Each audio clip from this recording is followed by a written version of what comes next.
Muy bien, seguimos en Monitor Económico por el canal 5 Días y hoy queremos hablar sobre el desarrollo social, los programas sociales y el impacto que esto tiene, sobre todo en un indicador que daba a conocer el otro día el Instituto Nacional de Estadísticas. Y daba a conocer un dato que me parece muy relevante. Decía, si no fuera por los programas sociales y aquellos que se reforzaron en la pandemia, muy probablemente esa tasa de pobreza que hoy tenemos de 2 millones, del 26%, que son casi 2 millones de personas, sería mucho más elevada, estaríamos cerca del 30% de la población en situación de pobreza. Y ese creo es el impacto más importante, sobre todo en materia de contención, cuando tenemos crisis como la que hemos soportado por motivo de la pandemia, y antes de la pandemia usted sabe que tuvimos también en el 2019 un año recesivo a consecuencia de lo que tuvo que ver con la situación climática que lastimosamente se está volviendo a repetir este año.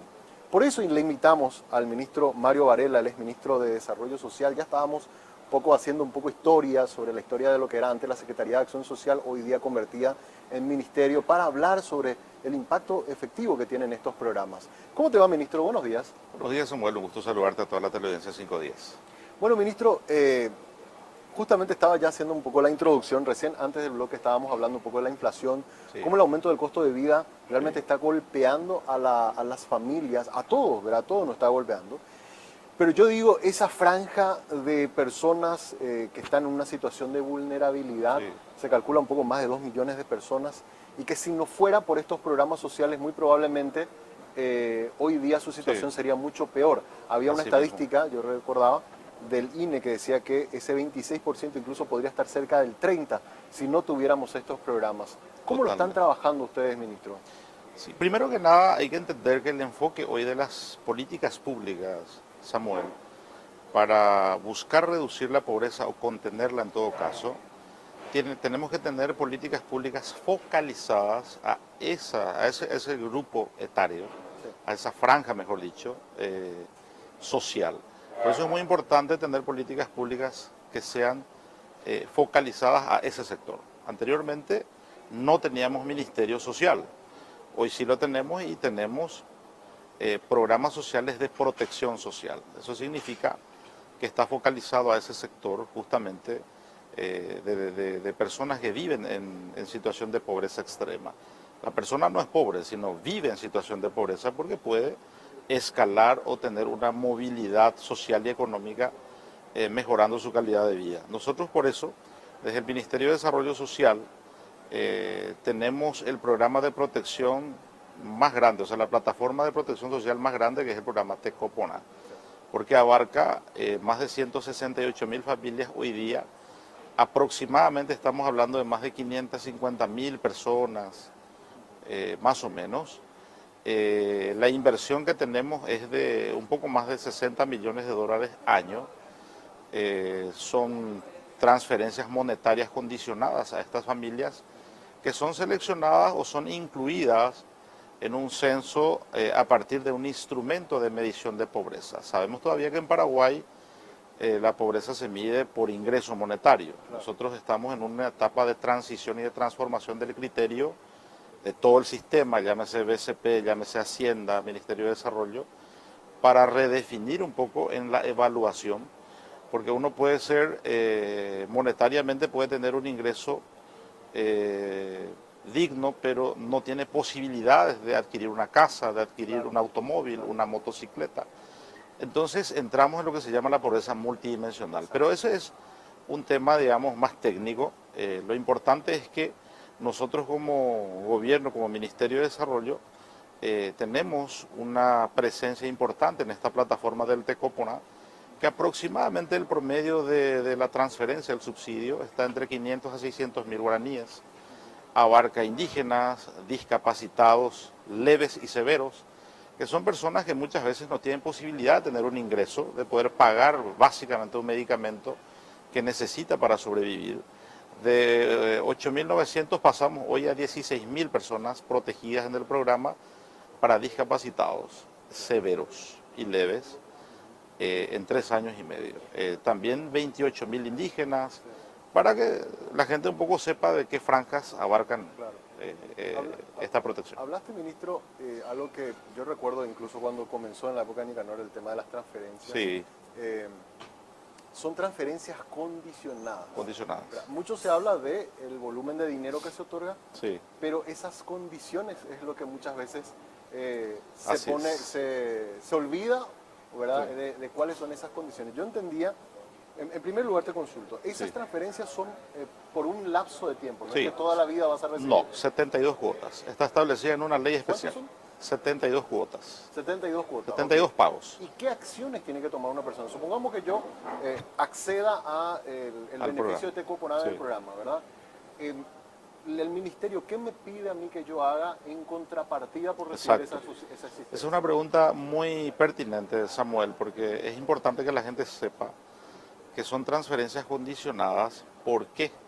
Porque la familia que recibe ese subsidio está obligada a atender, si tiene hijos menores Que vayan a la en escuela. edad de vacunación, tiene que tener su libreta de vacunación al día. Ok, Los chicos tienen que estar en edad escolar matriculados en las escuelas.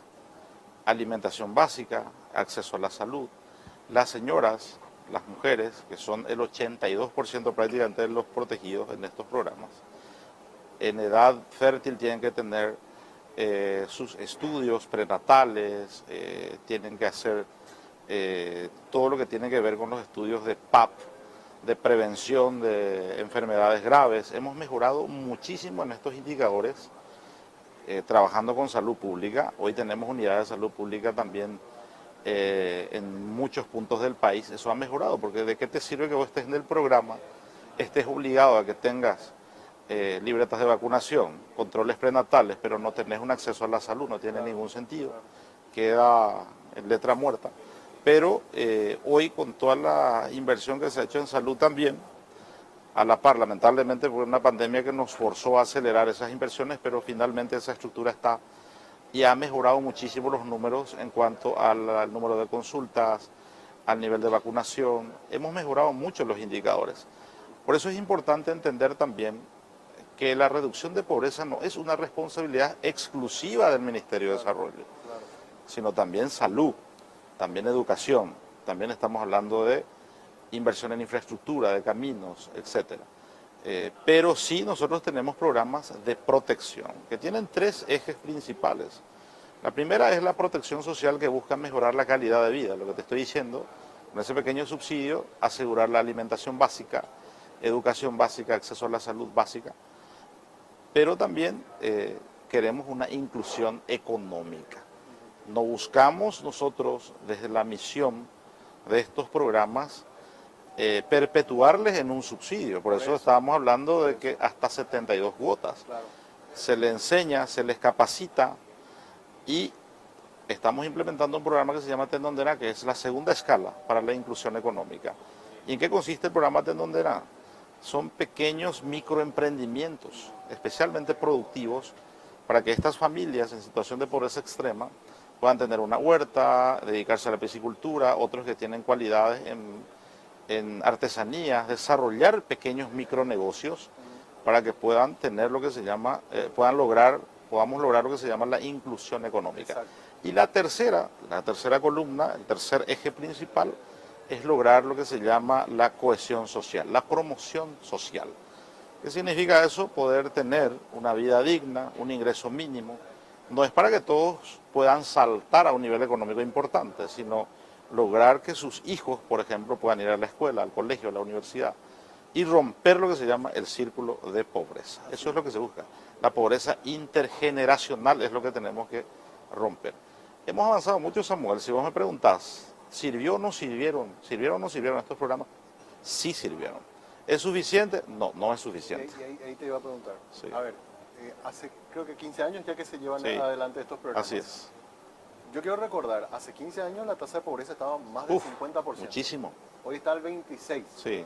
Pero la pregunta Esa es la pobreza general. Claro, total. la pobreza total que se conoce, Sí. ¿verdad? Porque está la pobreza extrema también. Después la pobreza extrema, exacto, que estaba creo que más del 10%. Sí, ahora estamos en un Ahora está 3.9. 3.9, Sí. exacto. Pero mi pregunta es, se invirtió mucha plata en estas transferencias, pero usted que está viendo cómo se desarrollan estos programas, ¿ha visto de forma tangible historias, casos de gente Sí, que arrancó exacto. con el programa de transferencia, saltó a Tendonderá. Tendonderá y Sí. luego termina, no digo Sí. como siendo una persona adinerada, pero por lo menos una Sí, persona sí, que sí. ya no necesita Exacto, de una de asistencia una del protección Estado social. porque tiene una unidad productiva Exacto. o porque tiene un negocio o cualquier actividad que le permite ya Así es. desarrollarse Sí, sin sí, un tenemos apoyo muchísimos económico. casos, Samuel, gracias a Dios. Y acabamos de terminar un instrumento técnico de medición. Cuando yo llego al ministerio no teníamos un instrumento que medía efectivamente el egreso de estas personas porque han mejorado en sus ingresos económicos y su calidad de vida. Hoy día hemos trabajado con la Fundación Capital, que es una fundación que técnicamente nos ayuda, la Que vinieron GIZ. hace poco, Estuvieron acá, sí, estuvieron acá y en nuestro ves, programa. sí, nos visitaron, ellos son nuestros aliados estratégicos. Ellos nos postularon, esta fundación internacional nos postuló para ganar un premio internacional en Davos. En el Foro Económico se había lanzado un concurso de emprendedurismo e innovación. Paraguay compartió a través de nuestros programas sociales el podio con Finlandia, Taiwán, Paraguay. Porque hemos implementado justamente en estos programas de Tendonderá, Tecoponá, 55.000 huertas en todo el país. Anteriormente no teníamos eso en los programas. Hay que enseñarle a la gente a trabajar. Claro. La dignificación de la persona se logra a través del trabajo, de esos ingresos. Nosotros creo que estos programas han ayudado mucho. Entendemos de que los gobiernos deben tener políticas públicas focalizadas a estos sectores. No existe eso de que la economía sola va a generar Totalmente. una igualdad o una equidad. El Estado, ahí ya vamos a entrar en una discusión más ideológica, ¿verdad? Pero el Estado social de derecho, como reza nuestra Constitución, tiene la misión de proteger a aquellos que están en una situación de pobreza extrema. Porque eso es una bomba de tiempo. O sea, la pobreza no solamente es un problema para el que vive en situación de pobreza, también es para el que está en las clases medias altas. Claro, porque aumentan los niveles de delincuencia. Delincuencia, claro, inseguridad, evidentemente. ¿Y cómo logramos, ministro? Porque digamos, el miedo que siempre hay es cometer errores que hicieron otros países y lo Sí. tenemos acá al lado. Así ¿verdad? es. Estábamos nosotros hace poco publicando Sí. 112 millones de dólares es lo que invierte el Estado en concepto de beneficios, Sí. ¿verdad? A nivel general, ¿verdad? O de subsidios. ¿Cómo hacer para que estos programas generen esto que usted dice, la inclusión económica, y no terminen siendo Sí. programas que generen una dependencia, como ha ocurrido en Argentina, que lo Sí, llevaron a sí, casi al sí. default? Así mismo. ¿verdad? O sea, ¿en qué momento ustedes dicen, bueno, hasta acá estamos haciendo bien, ¿verdad? Y a partir de acá ya comienza a ser peligroso? Sí, sí, sí. Ese es un análisis muy interesante, porque primero que nada, para saber si es mucho o poco lo que se invierte, tenemos que saber cuánto cuesta el problema. O sea, cuánto nos cuesta a nosotros la inequidad y la pobreza. Cuesta mucho más. ¿Cuánto tenemos que nosotros invertir en materia de seguridad? ¿Cuánto tenemos que invertir en materia de salud? Gente que no tiene poder adquisitivo para recurrir a un servicio de salud privado. ¿Cuánto le cuesta al Estado? Le cuesta mucho más. Por eso la inequidad, Samuel, técnicamente solemos discutir y debatir eso en foros internacionales. La inequidad y la pobreza genera mucho más gasto al Estado. En comparación al presupuesto general de gastos de la nación, lo que se invierte en materia de protección social es ínfimo, es muy poco. Cierto es lo que decís de la experiencia de países vecinos que llegaron a un nivel exagerado, que eso no es sostenible. Tenemos que tener un equilibrio fiscal, tenemos que tener un presupuesto público real, un presupuesto público que pueda generar equilibrio. Yo creo que Paraguay hoy está en un buen nivel, pero creo que podemos mejorar, tenemos que invertir un poco más. Hoy estamos accediendo, o sea, están accediendo, mejor dicho, los hijos de estas familias a becas de estudio que anteriormente no accedían. Están accediendo a servicios de salud que antes no accedían. Yo creo que estamos mejorando mucho en los indicadores, a pesar del golpe de la pandemia. Y me preguntabas hace rato y no te contesté, ¿hay experiencias positivas de gente que egresa Claro, que de salió estos del programas? programa. Sí. Te voy a compartir un material aquí con el equipo que me acompaña de comunicación del ministerio. Varios materiales. Uno de ellos es el caso de una señora en Roque Alonso, acá cerquita, que empezó, o sea, ingresó al programa siendo o sea, haciendo un servicio de lavandería de ropa, que lo hacía a mano, manual. Después de ingresar al programa, con el programa Tendondera, compra una lavarropas, le fue mejor en su negocio, compra otro, termina comprando 6 en total, deja de lavar a mano, tiene 6 hijos esta señora, y cuando se le aplica de vuelta la ficha del ICB, del Índice de Calidad de Vida, del Instrumento de Medición de Pobreza, esa persona ya no está en la franja de pobreza extrema, o sea, egresa antes de cumplir las 72 cuotas. O sea, hay experiencias positivas.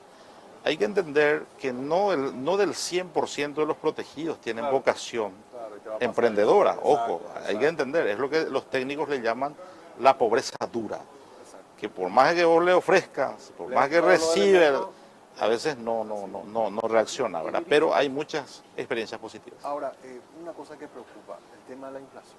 Sí. Estábamos mirando que el costo de vida aumentó un 10% en el último año. Sí. Eso, en el caso de los subsidios, ¿se hacen también ajustes para compensar eso o también pierden poder adquisitivo las personas que son parte de estos programas porque ya hay un presupuesto y no se puede ajustar eso y bueno, la capacidad de compra también disminuye? Efectivamente, el poder adquisitivo, y eso preocupa porque cuando estamos en una crisis económica o en una recesión, las capas más bajas sociales y económicas son las que más sufren. Por eso es que el paquete de programas sociales de protección habíamos aumentado en la época de la pandemia con Pitibón o con Ñangarecó. Eso ayudó mucho con Tecopona y adultos mayores y el programa Tendondera. Pero eso hoy está desactivado. Desde luego que eso preocupa. Quizás no sea muy atractivo decirlo, pero yo pienso que se tiene que hacer un cálculo de variación también. Así como para, con el salario así mínimo. Mismo, como el salario mínimo. Claro, el salario hoy mínimo no tenemos, Samuel. Está atado en junio claro, a la variación del, índice de precios pero y de la inflación. inflación. De los subsidios no. No. Por eso es que hoy día nosotros, en el Estado, en el gobierno y los que toman las decisiones, tenemos que analizar muy bien si estos programas sociales necesitan o requieren ajustes también. Yo creo que sí, pero nuestro problema suele ser la torta presupuestaria. Tenemos mucho gasto público que hay que repensar, hay que hacer algunos análisis evaluativos. Pero, ministro, si queremos tener realmente un impacto en contención de pobreza, porque ahora con el nivel, con la recesión que hemos tenido en estos años, necesitamos que ese subsidio esa cuota de subsidio adaptado a la situación económica que estamos viviendo. Así es, de lo contrario va a ser irreal. Ese 500.000 que quizás hace 2 años servía, hoy ya no va a servir. Totalmente de acuerdo, y ese es el reclamo general que solemos tener con todos los sectores, especialmente la gente que está en esa franja de pobreza extrema. Y yo creo que es uno de los temas a debatir. Pero eso se tiene que hacer vía Congreso. Vía proyecto de ley, no es una decisión que toma Hacienda. No es una decisión que toma Hacienda. Además, Tecopona tiene la particularidad de ser un programa que fue creado por ley. Entonces no se puede tocar, solamente puede ser a través de otra ley, un proyecto de ley. Creo que es un tema que tendríamos que analizarlo muy bien. Creo que es el momento de hacer ese análisis. ¿Y qué dice la ley hoy a la hora de hacer la fórmula de cálculo de cuánto le tengo que pagar yo a la familia? Bueno, dice, pero no tiene una fórmula exacta.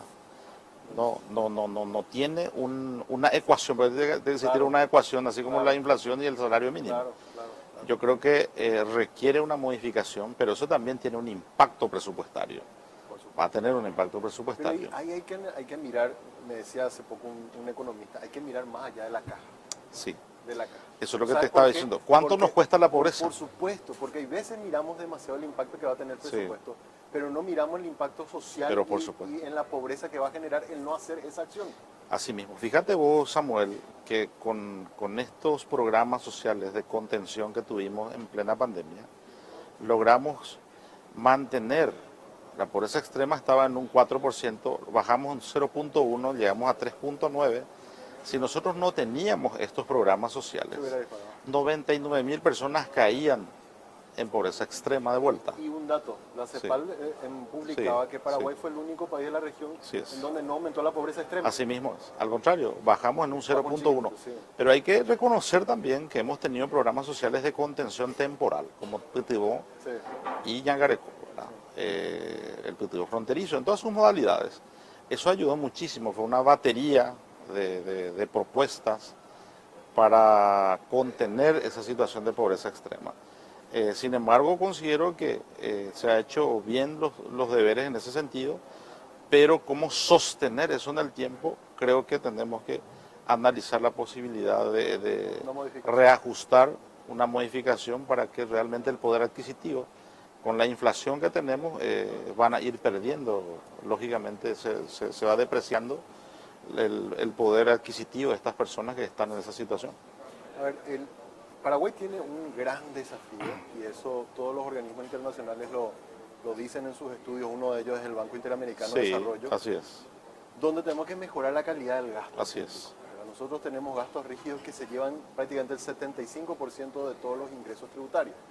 Entonces, me comentabas antes de salir al aire de que ustedes, después de haber sido Secretaría de Acción Social, pasan a ser Ministerio. Así es. Pero eso no cambió el presupuesto que ustedes tienen. No, nada. Entonces, si lo elevaron al rango de ministerio, eso tiene que traer aparejado mayor capacidad de acción para el ministerio. Así es. La pregunta es, a nivel político, decisión política, ¿cómo se hace para hacer esa transformación y para también hacer esta transformación en lo que dice la ley de transferencias monetarias condicionadas, de que esté atado a alguna fórmula que permita que cuando hay, como ahora, variaciones tan altas en el aumento del costo de vida, también de alguna manera se vean compensados los recursos para estas familias de extrema pobreza? Así es. Y ese es el desafío, ya es una cuestión más política de decisión, porque el presupuesto en Paraguay, vos sabes perfectamente, es cuasi parlamentario. El presupuesto se define finalmente en el Congreso de la Nación. Y bueno, creo nosotros que tenemos que ir mejorando, y también los tomadores de decisiones tenemos que analizar estas situaciones. Mira que el primer objetivo de desarrollo sostenible es justamente eliminar la pobreza. Por eso hay que tener políticas públicas bien claras e invertir lo necesario. La pobreza finalmente, repito, es la tercera vez que te digo, nos sale más caro finalmente. Tenés que invertir más en salud, tenés que invertir más en seguridad, tenés que comprar patrulleras, tenés que tener más policías.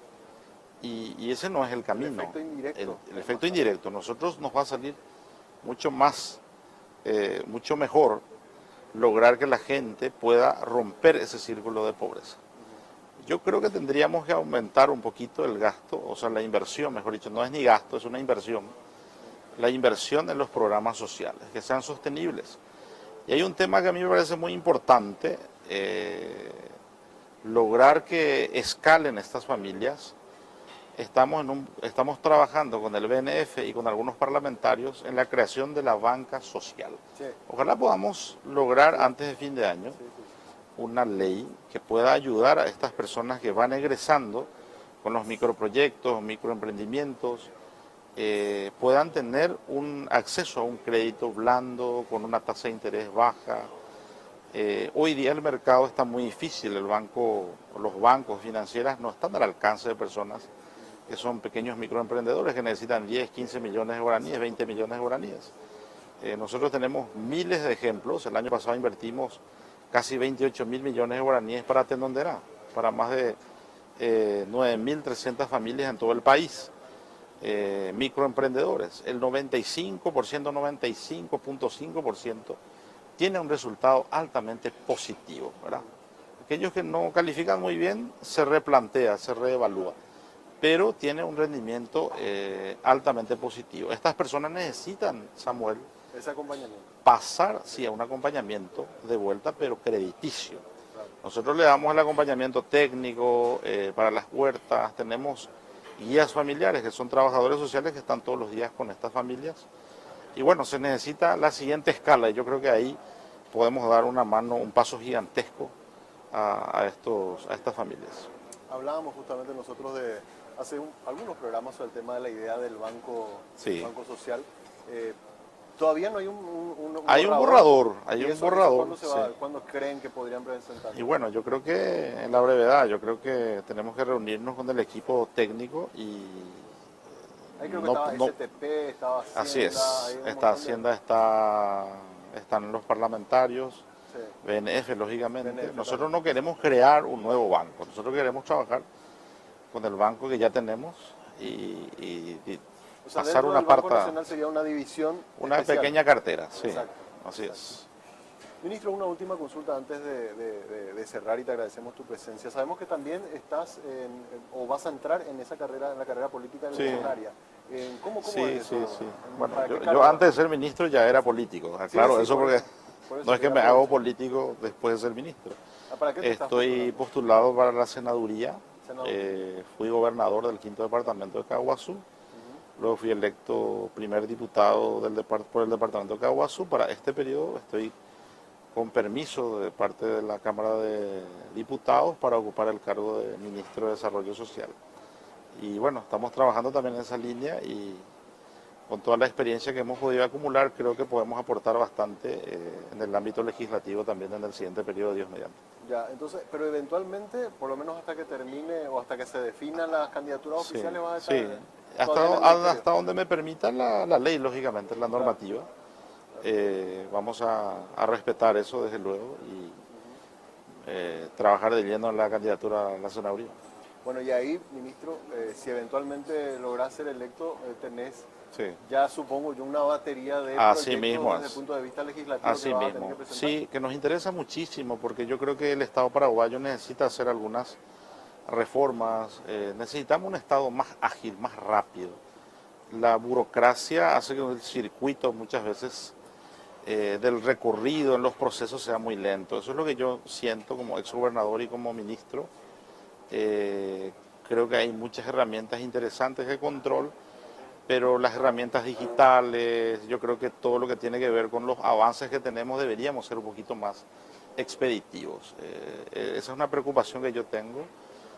Los gastos públicos, como decís vos, Samuel, y los técnicos tenemos que mejorar, tenemos que optimizar y replantearnos muchos temas, ¿verdad? Yo creo que en el tema social es poco visibilizado, pero que tiene un impacto social y económico fundamental en la calidad de vida de todos los Si paraguayos. llegas a ser electo, esta experiencia en el Ministerio de Desarrollo, ¿te va a hacer, por lo menos, tener un perfil de Sí, parlamentario que proponga claro, proyectos de ley que así están es. muy orientados a Así, resolver estas situaciones que a los estamos hablando? temas, sí. Yo aspiro y sueño con un Estado más ágil, más rápido, más cerca de la gente. Creo también que los programas sociales deben ser fortalecidos. Ujú. Considero que todas las entidades y los programas que apuntan a la protección social deben estar en el Ministerio de Desarrollo. Esa dispersión genera una colisión de funciones absolutamente innecesarias.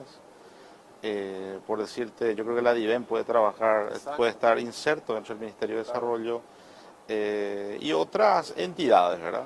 Bienestar social que está en el Ministerio de Salud. Debería Hoy estar. día ya no tiene ningún Exacto. sentido esa dispersión. O sea, yo creo que una reestructuración, eso no significa despedir a todo el mundo, No, significa que, porque que se a veces concentre todo en genera una. eso una especie de pánico para los funcionarios, no es así. Lo que necesitamos es que se pueda optimizar todo el esfuerzo, todo el mecanismo de prestación de servicios que tiene el Estado, optimizarlo. Claro, porque a veces se pisan incluso entre propias Por instituciones, supuesto, ¿verdad? así En el es. caso agua, por ejemplo, Así hay acciones que es. se pisan porque uno está haciendo un Senasa, proyecto sí. que es similar con el otro Así es. y se pierde Y oportunidades de bueno, mayor eficiencia. Senadis con Diven, por ejemplo, Exacto, o sea, exacto, tienen funciones muy similares, entonces exacto, hay que buscar la manera.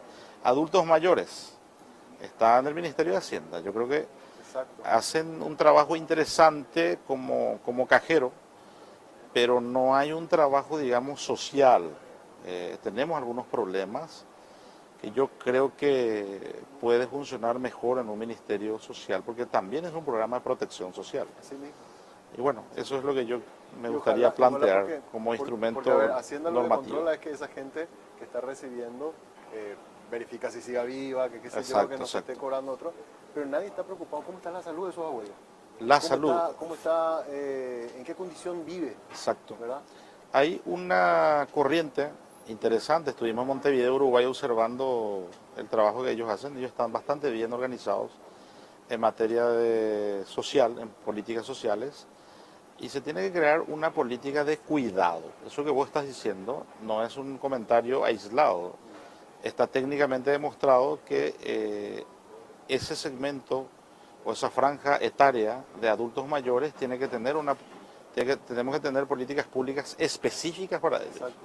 ¿Para qué para qué nosotros le enviamos a todos esos abuelitos a formar filas en IPS o en los hospitales? No tiene ningún sentido.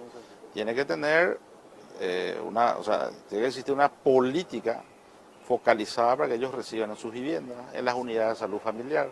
No hace falta sacrificarlos. Entonces yo creo que eso ya implica crear políticas públicas de cuidado.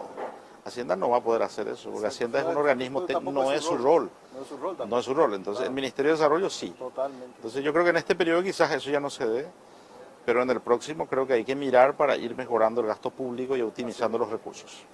Ministro, te agradezco mucho tu visita, realmente una charla muy amena, hay demasiadas cosas que podemos seguir hablando, Claro pero sí. por una cuestión de limitación de tiempo tenemos que cerrar. Gracias, ministro, por visitarnos. Gracias, Samuel, un gusto compartir contigo, siempre es gratificante debatir estos temas que son de mucha utilidad para la ciudadanía y para el país. Muchas gracias por la invitación. Muchas gracias. Mario Varela estuvo hoy con nosotros en Monitor Económico hablando sobre el impacto que tienen los subsidios, los programas sociales en lo que tiene que ver con la contención y por qué no también disminución de la pobreza en Paraguay. Hacemos una pausa, a la vuelta seguimos con más de Monitor.